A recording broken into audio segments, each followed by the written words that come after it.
ইতিহাস গড়া এক জয় পেয়েছেন বাংলাদেশ ক্রিকেট দল।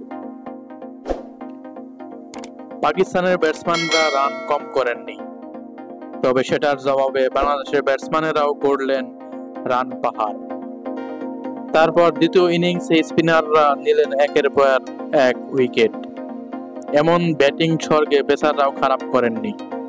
দলীয় পারফরম্যান্সের এমন দারুণ সমন্বয়েই রাওয়ালপিন্ডিতে বাংলাদেশ পেয়েছে 10 উইকেটের ঐতিহাসিক এক জয়। বাংলাদেশের জিততে দ্বিতীয় ইনিংসে প্রয়োজন ছিল মাত্র 30 রান। সেই লক্ষ্যে হেসে খেলেই পৌঁছে গেছেন বাংলাদেশের দুই ওপেনার। টেস্টে পাকিস্তানের বিপক্ষে এটি বাংলাদেশের প্রথম জয়, পাকিস্তানের মাটিতেও প্রথম। বিদেশের মাটিতে সব মিলিয়ে বাংলাদেশের সপ্তম জয় এটি। সব সংস্করণ মিলিয়ে এর আগে পাকিস্তানের মাটিতে বাংলাদেশ 20 ম্যাচ খেলে হেরেছিল 20টিতেই। সব দিক থেকেই এই টেস্ট জয়টি অনন্য এক কীর্তি। এর সঙ্গে যোগ হয়েছে টেস্টে প্রথমবার 10 উইকেটের জয়ের মাহাত্ম্য।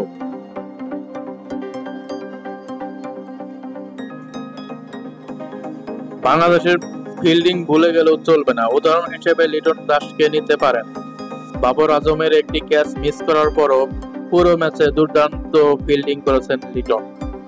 2 ইনিংস মিলিয়ে 6টি ডিসমিসালের সঙ্গে জড়িত ছিলেন এই উইকেট কিপার ব্যাটসম্যান। অবশ্য পুরো দলের বডি ল্যাঙ্গুয়েজে ছিল অসাধারণ। দলের সবাই যখন নিজের কাজটা করে, জয় তো আসবেই। দলীয় পারফরম্যান্সই হচ্ছে আজকের জয়ের মূল সূত্র। প্রথম ইনিংসের কথাই ধরুন। টেস্টের প্রথম দিনে রাওয়ালপিন্ডির ভেজা উইকেটের সুবিধা নিয়ে 16 রানে 3 উইকেট ফেলে দিয়েছিলেন পেসাররা। ব্যাটসম্যানেরা মাঝের 2 দিনে ভালো কন্ডিশনের সুযোগ নিয়েছেন। এরপর শেষ দিন ভেঙে যাওয়া উইকেটের সুবিধাটা নিলেন সাকিব-মিরাজরা।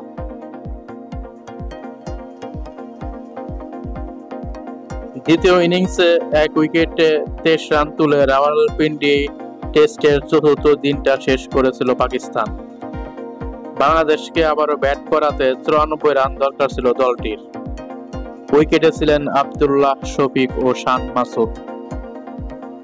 দিনের দ্বিতীয় ওভারে পাকিস্তান অধিনায়ক শান মাসুদকে লিটন দাসের ক্যাচে পরিণত করেন হাসান মাহমুদ। তবে মাসুদের ক্যাচ নেওয়া লিটনই পরের ওভারে শরীফুলের বলে বাবর আজমের ক্যাচ ছেড়েছিলেন।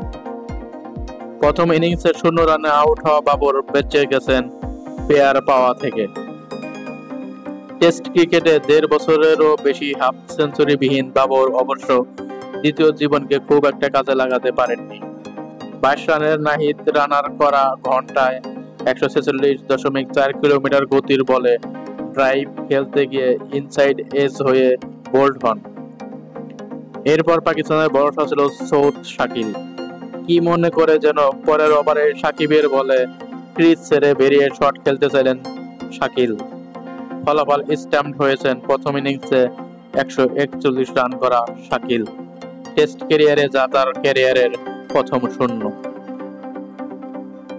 67 রানে 4 উইকেট হারানো পাকিস্তান এরপর পাল্টা আক্রমণের পথ বেছে নেয়। শফিককে সঙ্গে নিয়ে রিজওয়ান করেন 36 বলে 37 রানের জুটি। রিজওয়ানই ছিলেন আক্রমণের নেতৃত্বে, শফিক খেলছিলেন দেখে শুনে। তবে সাকিবকে উড়িয়ে মারতে গিয়ে ব্যাকওয়ার্ড পয়েন্টে সাদমানের হাতে ক্যাচ দেন এই ওপেনার। পরের ওভারে মিরাজ ফেরান সালমান আলী আগাকে। এরপর রিজওয়ান একলা লড়াই চালিয়ে যান, তুলে নেন 50। তবে সেই 50 বাংলাদেশের সামনে শঙ্কার কারণ হতে পারেনি।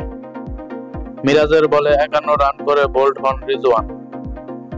এরপর শেষ উইকেট যাওয়া ছিল সময়ের অপেক্ষা, সেটাই হয়েছে। এলবিডব্লিউর ফাঁদে ফেলে পাকিস্তানের শেষ ব্যাটসম্যান মোহাম্মদ আলীকে ফেরান মিরাজ। 146 রানে অল আউট হয়ে যায় পাকিস্তান, যা টেস্টে বাংলাদেশের বিপক্ষে সর্বনিম্ন।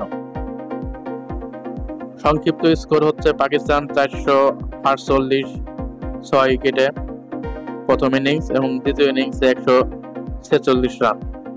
বাংলাদেশ প্রথম ইনিংস 565 রান এবং দ্বিতীয় ইনিংস 30 রান 0 উইকেট। ফলাফল বাংলাদেশ 10 উইকেটে জয়ী। Man of the match Mushfiqur Rahim. 2 match সিরিজে বাংলাদেশ 1-0 ব্যবধানে এগিয়ে থাকলেন। তো এই ছিল সর্বশেষ খেলার আপডেট খবর। সামনে আরো নতুন খবর পেতে অবশ্যই চ্যানেলটিকে সাবস্ক্রাইব করে রাখবেন। সবাই ভালো থাকবেন, সুস্থ থাকবেন। আল্লাহ হাফেজ।